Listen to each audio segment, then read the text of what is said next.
Hello horror hounds and welcome back to Povember.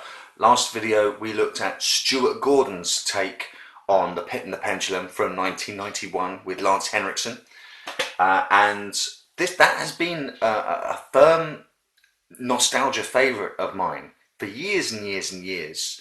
Only recently, when I came to make the video, had points knocked off it because I had happened to see Mark of the Devil, which is superior more or less in every way to this.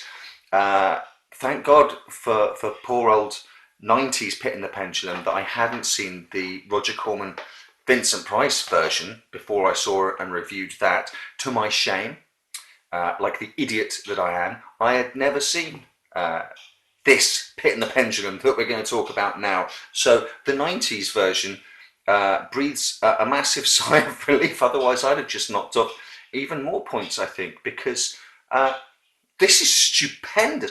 Where has this been all my life? The first thing of note here then is this script is by Richard Matheson, genre favourite, author of I Am Legend, the film that refuses to be properly adapted into a film. Countless of his stories have been turned into Twilight Zone episodes, so writer for the Twilight Zone and writer of this script for The Pit and the Pendulum. We're in safe hands. The script is amazing. As with most of the films we're looking at in Povember, Matheson takes Poe's story of The Pit and the Pendulum. He uses that wisely as the climax to the film, the third act, if you will, and just creates a world around that to tell his story for the first and second act, pinching bits here and there, themes and ideas from other Poe tales, thus pretty much, I guess, setting the template for most adaptations of Edgar Allan Poe's work in cinema to come. The very start, the very opening, I've got to be honest, will remind you of Dracula. Before any dialogue, James Kerr's character Francis, you'll see him on a coach on its way towards the castle, and the coach driver will stop and refuse to go any further, and he has to disembark and walk towards this glorious matte painted castle on the edge of a cliff by the sea, and eventually up to the door. Knocking on the door, you will think of Todd Browning's Dracula from 1931. You'll think of all the Dracula adaptations. This is Jonathan Harker journeying to Transylvania to visit Castle Dracula. In this instance, with the psychedelic opening, with the swirling oil paint on water sort of colours, and the atonal music, which brought to my mind, if you want a sort of point of comparison, the Planet of the Apes type soundtrack, the original. You're very, very clearly and very instantly leaving the real world and entering Roger Corman and Vincent Price's domain of extreme emotion and extreme possibilities. You're entering a luscious world of primary colours and cobwebs and shadows, and a heightened world wherein the themes and obsessions of Edgar Allan Poe's writing can find form. Unlike Stuart Gordon's film, which just kind of tacks on the pit and the pendulum itself onto the end of the film, once we're inside the castle, we very, very quickly hear the noises of the machine coming from a door in the cellar or sub-cellar that we're not allowed to go through. So even though in this film, as with the other one, we don't see the torture device until the end, the weird clanking noise of it is a promise from Matheson to anyone who knows the work that it's based on, that you're in safe hands. It's there. It's behind that door. I promise you, we will get to it. But before we do, I've got a story I want to tell you. And the story is a doozy. It sets up a mystery straight away. It's so taut. And it had me guessing all the way through. Francis, the character played by James Kerr, arrives because he had arrives from England, according to the script. I don't know why they didn't just say arrives from America, because he does nothing to hide the fact that he's American. That's fine. Just say he arrived from America into Europe. The setting's more European anyway. Anyway, I digress. He has made the journey here to get the facts behind the news of his sister's death. His sister, Elizabeth, was married to Vincent Price's character, Nicholas. Francis has received word that Elizabeth has died suddenly, and that's not good enough for him. You're hiding something. I want to know the situation of her death. I want to know the facts behind it, and I don't trust you. So straight away, there's a sort of murder mystery quality to it, but it twists and turns just beautifully. Straight away, Matheson sets it up that you do not trust Vincent Price, and why would you? And he's acting shifty and shady, and he also sets up a nice little roster of suspects, almost like an Agatha Christie type story. So you've got Nicholas, you've got his sister Catherine, you've got Dr. Leon, who pronounced Elizabeth dead and had her interred. You've got Maximilian, the butler stroke doorman, and Maria, the maid, that standard go-to name for a character, Maria. And I'll be honest with you, I was flipping and flopping all the way through. At first, it's a sort of murder mystery, sort of whodunit. There's definitely something wrong with what we're being told about how Elizabeth died, and then there's more revelations, and then it becomes a sort of potentially a sort of supernatural ghost thriller. Then it becomes a sort of psychological thriller. People you suspect, you then unsuspect. I think I changed my mind about 3 or 4 times. It's Vincent Price. No, it's the maid and the doorman. They're colluding. On no, the doctor's got to have something to do with it.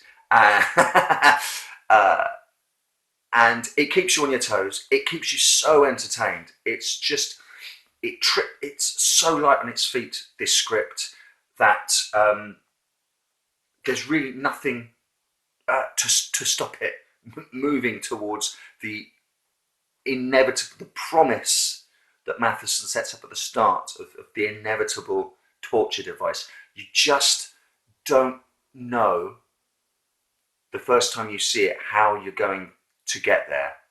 The film is shot through with the atmosphere of Edgar Allan Poe. You've got the cursed heritage, the crumbling mansion stroke castle. You've got the dungeons, the premature burials, the revenants, the threat of a return from the grave to enact revenge. It's all there. There's one notable anchor that threatens to drag the whole thing down. It's James Kerr as Francis, our de facto hero, the only one you can't suspect of anything, because he's the one. He's our entrance into this world. He's coming from the real world, England supposedly, to find out what's going on in this Poe-like bubble, but he plays it so contained and restrained and straight. Towards the end, honestly, I started referring to him as the Robotron 3000, as revelations came thick and fast about his sister's fate. We would get close-ups of him, and I would turn to my other half and go, Robotron 3000, accessing emotions, attempting to look shocked. He's just luckily, ladies and gentlemen, opposite him, you might suspect that I will get tired of praising Vincent Price by month's end. It's not going to happen. He has to make some leaps in this. The character has to make some leaps. I want to talk obtusely because if you haven't seen it, I don't want to reveal the mystery. But Price just revels in this film. Even though I've seen it once, and for the first time in 2016, there's a scene in this that has instantly shot into my sort of top 5 favourite Vincent Price moments of all time. You've got to believe me when I say that that is a hotly contested field, that top 5. For those of you who've seen the movie, you'll know what I mean when I go, and forgive me for this, I'm sorry Vincent, but when he just repeats the word true, true, true, true, true. I love it. I'm going to link to that scene so you can relive it if you just want to. I'm going to link also to the climax of the film with the pendulum, because by the time we get there, the aesthetic of the film sort of comes full circle again. We dip back into some psychedelics, but there's also some atonality going on. There's a drum like a heartbeat that's relentless, along with the clanking mechanics and the swoosh of the pendulum as it goes left to right and implacably down, that just becomes a sort of relentless, unstoppable engine, just your fate chugging towards you. That the film almost becomes experimental at that point. I don't think people give Roger Corman enough credit for just how talented and how groundbreaking, a filmmaker he was. He's just done so much that I really think his dues, all the dues he gets, are well deserved, and he's owed so much more. So this becomes sort of a art house almost by the end, and the sound design is amazing. Not just the look of it and the use of sort of psychedelia. I really can't. By that point, I had such a grin on my face. I was just enjoying it so much. By that point, the film had given me so much, and Price himself had given me joy beyond measure. How have I missed out on this Vincent Price movie all this time? The legacy of this film, I have to say, has been noted. A number of people have noted its influence on the Italian horror genre, which regular viewers of this channel will know that Italian horror of the 70s and 80s is very dear to my heart. I absolutely love it. And so to get this little piece of the jigsaw, to see this film that had a direct influence on the subgenre that I love so much was joyful. You've got flashbacks in this film to a traumatic childhood, which you can see directly referenced in Profondo Rosso. There's a scene where Vincent Price's character Nicholas is being tempted further down into the catacombs, and he can hear what he believes to be the voice of his deceased wife calling him down, Nicholas, Nicholas, which made me instantly think of Trauma, Dario Argento's Trauma. Nicholas, Nicholas, Nicholas, Nicholas. Is that a coincidence? Possibly, but I don't know. It just seemed too deliciously similar to me. Anyway, if you want proof, Ernesto Gastaldi, Italian screenwriter. His credits are as long as your arm. Acknowledged, I've nicked this from Wikipedia, that the producers of Mario Bava's The Whip and the Body showed him the Italian print of The Pit and the Pendulum before he started writing it. Their express instruction to him was, give us something like this. Later on, when he was asked if another of his films, The Long Hair of Death, which I've not seen, was inspired by Corman's film, Gastaldi replied, yes, of course. The Pit and the Pendulum had a big influence on Italian horror films. Everybody borrowed from it. High praise indeed.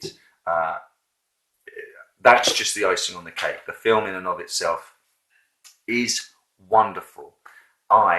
There's my wrist, slap that for taking so long to see it. Next up in Povember, I haven't decided. Let me see.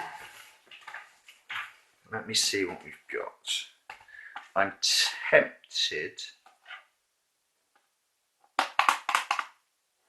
tempted to have a little bit of fun. What do you think? I mean, this is nonsense, but another change of pace? Why not?